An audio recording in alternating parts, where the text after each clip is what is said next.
Hello viewers, welcome to my YouTube channel Rupa's blog and cook. আজকে আমি আপনাদের জন্য নিয়ে এসেছি আরও একটি নতুন রেসিপি। সেটি হচ্ছে মাছের মাথা দিয়ে মুড়ি ঘন্টের রেসিপি।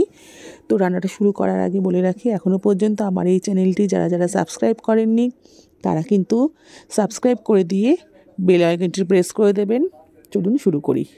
এখানে রয়েছে হচ্ছে গোবিন্দভোগ চাল ভেজে একটু ভিজিয়ে রেখেছি, আর এখানে রয়েছে মাছের মাথা ভাজা। তো সর্ষের তেল নিয়ে নিয়েছি, তার মধ্যে গোটা গরম মশলা, জিরে, তেজপাতা ফোড়ন দিয়ে দিলাম। এটা একটু ভাজা ভাজা হবে। এবার এর মধ্যে দিয়ে দেবো কিছুটা কুচনো পেঁয়াজ। আমি এখানে দুটো বড় মাথা নিয়েছি আর কি, কাতলা মাছের, সেটা দিয়ে করব। আর তার জন্য আমি নিয়ে নিয়েছি 100 গ্রামের মতন গোবিন্দভোগ চাল। তো দেখুন, এটা ভাজা হয়ে গেলে ডুমো করে কাটা আলু এর মধ্যে দিয়ে নুন হলুদ দিয়ে সব কিছু সমেত আমি আলুটাকে ভেজে নেব। খুব ভালো করে আলুটা ভেজে নিতে হবে। আপনারা কিন্তু এখানে আলুর সাইজ নিজেদের মতন করে কেটে নিতে পারেন।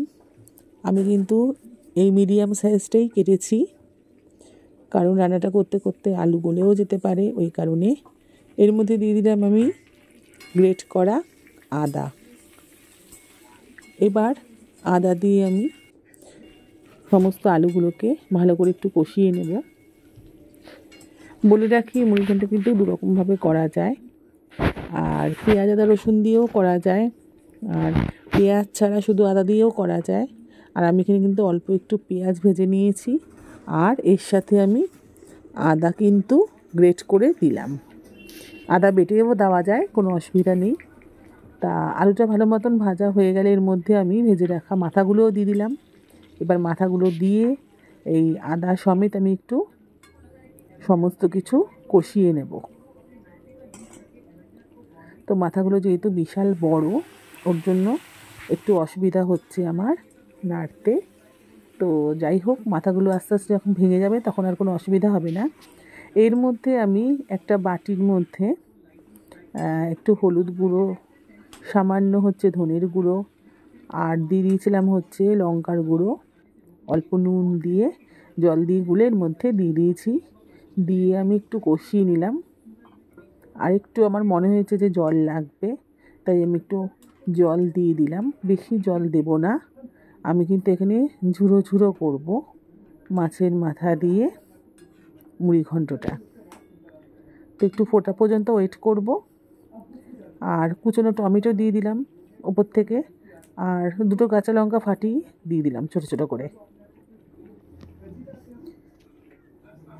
বেশ ভালো করে অনেকক্ষণ ধরে কষিয়ে নিতে হবে, যেহেতু বড় মাছের মাথা, এটা কিন্তু একটু সেদ্ধ হতে টাইম লাগে। আস্তে আস্তে কিন্তু কালারও চেঞ্জ হয়ে যাবে। এই কারণেই আমি কিন্তু আলুগুলোকে একটু বড় সাইজের কেটেছি, খুব বড় না যদিও। অনেকে কিন্তু খুব কুচি কুচি করে দেয় আলু মুড়ি ঘন্টর মধ্যে, কিন্তু আমি কিন্তু একটু বড় সাইজ রেখেছি, মানে মিডিয়াম সাইজটা আর কি, যাতে এইভাবে কিন্তু কষতে কষতে আলু যেন একদম গলে না যায়। তো দেখুন, যখন রান্নাটা আস্তে আস্তে তৈরি হচ্ছে, কালার কিন্তু চেঞ্জ হচ্ছে, আর এখানে কিন্তু খুব সুন্দর একটা গন্ধ বেরিয়ে গেছে। তো এইভাবেই কিন্তু আমি খানিকক্ষণ ধরে কষতে থাকবো।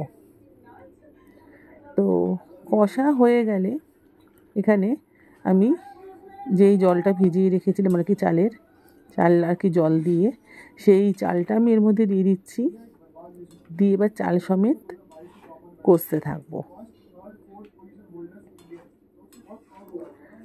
আজকের এই ভিডিওটা যদি আপনাদের ভালো লেগে থাকে, আপনারা কিন্তু অবশ্যই একটা লাইক শেয়ার করে দেবেন। আর যদি কোনো কিছু আপনাদের বক্তব্য থাকে, সেটা কিন্তু কমেন্টের মাধ্যমে আমাকে জানাতে পারেন।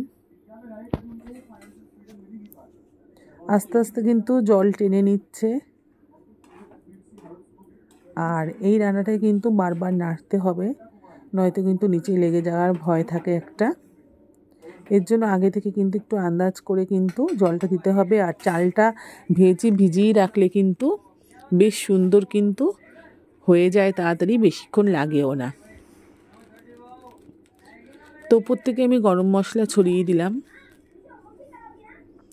আর নামিয়ে নিয়েছি। দেখুন, একদম তৈরি হয়ে গেছে ঝুরঝুরে মাছের মাথা দিয়ে মুড়ি ঘন্ট।